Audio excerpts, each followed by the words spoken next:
Assalamualaikum warahmatullahi wabarakatuh. Perkenalkan, nama saya Sri Ayu Lestari dengan ujung NIM 057 dari kelas L1. Jadi pada kesempatan kali ini saya akan menjelaskan materi dari mata kuliah Ekonomi Sumber Daya Kelautan dengan materi valuasi ekonomi. Valuasi ekonomi itu sendiri merupakan pendekatan ilmiah untuk memberikan nilai kuantitatif terhadap barang dan jasa itu yang dihasilkan oleh sumber daya alam serta lingkungan. Nah, secara sederhananya itu valuasi ekonomi berusaha atau menerjemahkan manfaat lingkungan yang bersifat sosial, ekologi maupun budaya ke dalam satuan moneter agar mudah dipahami. Dibandingkan dan digunakan dalam perumusan kebijakan.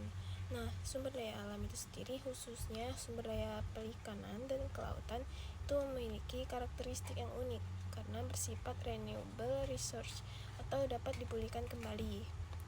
Namun pada saat yang sama juga itu limited atau terbatas dan rentan terhadap eksploitasi yang berlebihan. Nah, tanpa adanya valuasi ekonomi ini, banyak jasa dan lingkungan yang sifatnya norma pasar tidak akan pernah tercermin nilainya dalam sistem ekonomi.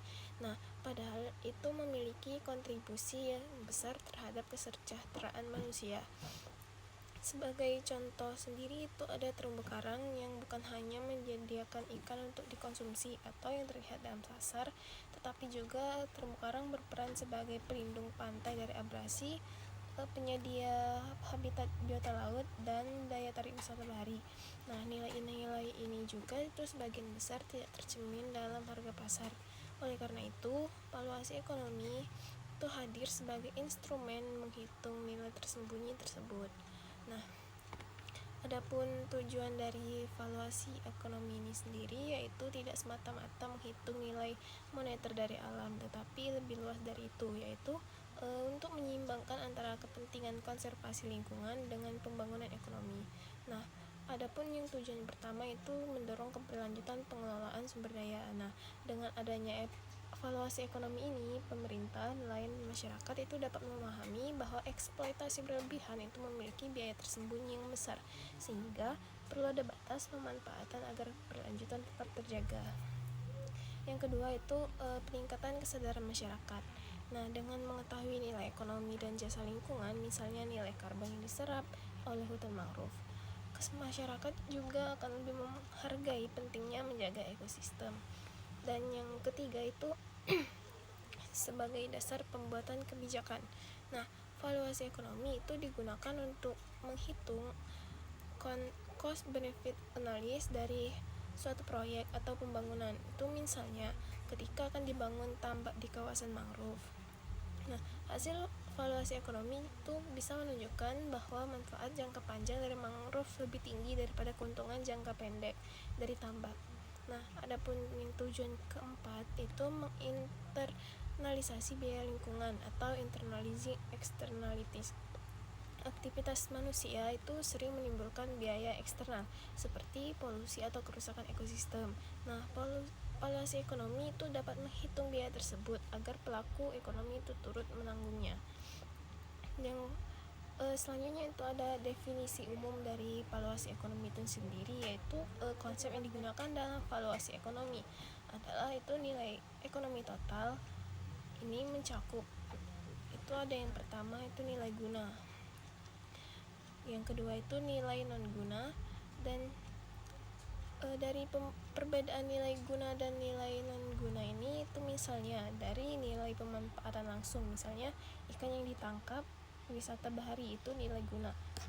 Sedangkan nilai non guna atau non use value itu nilai karena suatu ekosistem atau suatu spesies itu tetap ada meskipun tidak dimanfaatkan. Nah, dengan pendekatan ini valuasi ekonomi itu tidak hanya menghitung keuntungan material jangka pendek, tetapi juga memperhitungkan manfaat jangka panjang serta nilai moral yang berkelanjutan. Selanjutnya itu ada metode valuasi ekonomi. Itu ada 4 metode dasar. Yang pertama itu metode harga pasar konvensional atau conventional market value. Itu menggunakan data harga pasar aktual. Itu contohnya harga ikan di pasar itu merefleksikan nilai ekonomi langsung dari hasil tangkapan laut. Nah, metode yang kedua itu metode pasar pengganti, yaitu menggunakan harga pasar dari pasar lain yang mencerminkan nilai lingkungan. Dan yang ketiga itu ada metode simulasi pasar atau hipoteknikal atau simulasi market. Itu menggunakan survei untuk mengetahui ketersediaan masyarakat itu membayar atau menerima kompensasi. Dan yang terakhir itu ada metode lainnya, itu seperti menggunakan data hasil studi dari lokasi lain yang mirip untuk diterapkan di wilayah yang diteliti. Nah, mungkin itu saja penjelasan materi valuasi ekonomi dari saya. Itu secara keseluruhan itu valuasi ekonomi merupakan instrumen yang penting untuk menghubungkan dunia ekologi dengan manfaat dunia ekonomi itu melalui valuasi ekonomi. Manfaat sumber daya alam yang selama ini itu tidak dihargai di pasar dapat dikonversi menjadi nilai moneter yang nyata. Dengan demikian itu keputusan dalam pengelolaan sumber daya perikanan dan kelautan itu tidak hanya berdasarkan keuntungan jangka pendek, tetapi juga itu mempertimbangkan keberlanjutan ekosistem dan kesejahteraan generasi mendatang. Dan mungkin itu saja video penjelasan materi dari saya. Apabila ada salah kata, saya mohon maaf. Kepada Allah saya mohon ampun. Akhir kata, wassalamualaikum warahmatullahi wabarakatuh.